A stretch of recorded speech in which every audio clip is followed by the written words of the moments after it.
Okay, so I'm catching my breath for a little bit here. I've been at this for about 20 minutes and my forearms are taking a bit of a pounding. What I had to do was create an arbor press, or what I'm calling an arbor press, to will this shelf into the set of rails that I have in the base legs. Now in this particular set of base legs, what I'm going to call rails are just a little bit off. And so trying to slide a shelf into that isn't working all that well. I was able to get it started and get it through the first set okay, because it only had 2 points of contact. But now that it's got the 2 points of contact and it's going into the third and fourth points of contact, it's creating a bit of an issue.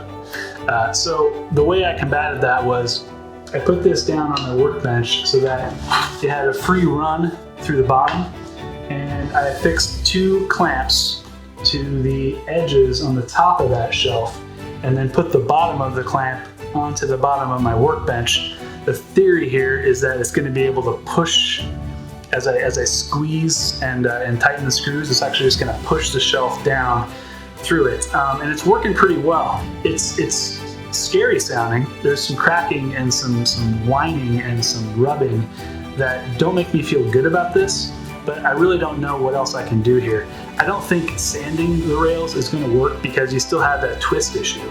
It's just not aligned correctly, so you almost need to get it set and then almost realign the bases or the legs back to, I guess, coplanar so that you can slide the shelf through.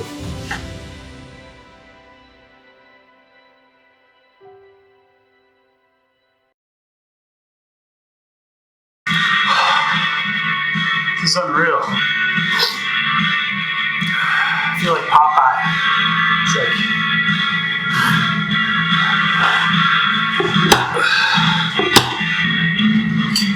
3/4 of an inch. That's sad. That's sad. I was hoping it was closer. Back at it. I promise you, we are not going to go a millimeter over 2 inches of extra distance passed.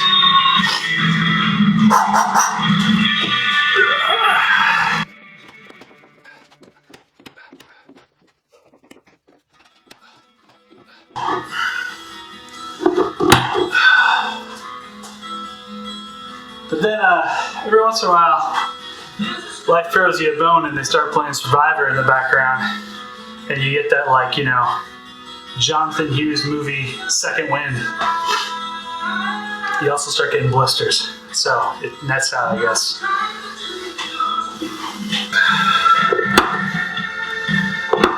I knew that last 1/8 of an inch was going to be just painful. It's like the last, last mile of the marathon, but you can't quite see the finish line yet. It's kind of where I'm at in my mind. I don't know when the finish line is going to appear, but I think I passed the point with like 3 or 4 miles left, where people along the side of you, the spectators, start telling you you're almost there. You're not almost there. You're not almost there. And I consider it sort of I don't know. It's insulting. Not insulting. It's false hope. It's false hope when you're 3 or 4 miles away from the finish line and people tell you you're almost there. That's where I'm past that. But I'm hurting.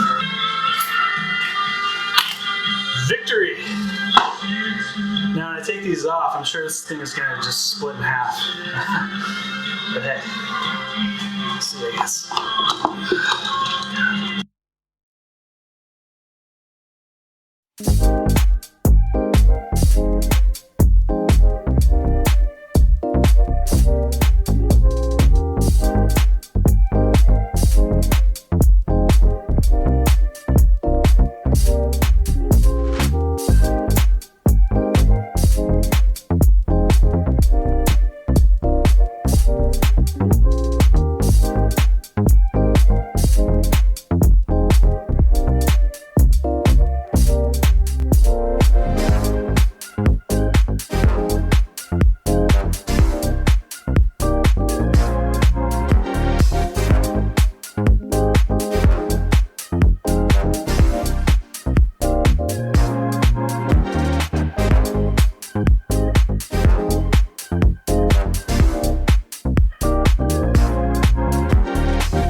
And that, as they say in the business, is a wrap. In fact, it's really a wrap because the footage in that video was made 3 years ago. So first things first, here's to the end of the project. Here's to learning a few things. And here's to having another piece of furniture that I made in my house. So to commemorate that, the cocktail that we're going with tonight, this is called a Jerry Thomas. Jerry Thomas was the father of cocktails. That's what they're gonna say. He wrote, I think, one of the first books for bartenders in the US. Maybe don't order this at a bar. You're gonna sound like an elitist, so just don't do it. Make this at home. This is a great home cocktail. When people come over, they're gonna say, dang, that's really good. It's kind of like an old fashioned. It's kind of like a Manhattan, but it's better. It's a little bit better. There's a little bit more going on. Let's talk about the build. I made those 2 pieces of furniture almost 3 years ago now, when my wife and I first moved into the house. And they are built to last. My God, they're kind of heavy. I'm not gonna lie, they're kind of heavy, but they don't move. I can stand on those things and get stuff off high shelves. You know, I can take like 30 or 40 pound boxes off of shelves. They don't even move. They are really sturdy, and that's the drawboring that we did. It's the solid hardwood. It's the crazy heavy paperstone. So what did I learn during that build? I learned a couple of things. One, as you saw in the 3rd video, I ran into some adversity trying to get that shelf into the slot. I learned that when you're gonna do drawboring on small pieces, that you're gonna be, you need them to be perfectly aligned. When you set up as a dry fit, you've gotta clamp that sucker down pretty tight and make sure it's sitting level when you're making your marks for the pins. If you do each joint in a silo, what you're gonna have is a situation maybe where you're off just a couple of millimeters here or there on the pin. And while it all is going to go together, it also might put a twist in your piece. I think that's what happened on mine. What I would do differently next time is I would put it all together, clamp it up real tight, put it down on a table or something flat, and make sure that it was sitting level. And I think if I had done that, then when I would have gone and made all the marks for the pins, it would have been fine. And it would have been like the second table that went together so smoothly. It was just a pleasure after the first set. The second thing I learned, I don't know a ton about finishes. I'm learning, but I don't know a ton. What I wanted the finish to do was protect it, and I wanted it to look like nothing was on it. And at the time, the really only thing I knew that would do that was this stuff, polyacrylic. I like it. I like it for what it is. And what it is essentially a liquid plastic that you put onto a piece. It's water-based, so there's no yellowing. What I don't like about it scratches a little bit sometimes. It makes your wood look a little cheap and a little plasticky. I don't like that about this. I think this stuff is great for putting a coating on something to protect it if you don't want there to be any yellowing. If you don't mind the scratching, it's probably great too. It seems to be pretty tough, but I think going forward, I found other finishes that I like more. So I don't know if I would have used this again. That's sort of the second thing I learned in this project. I learned the limitations of polyacrylic. There you go.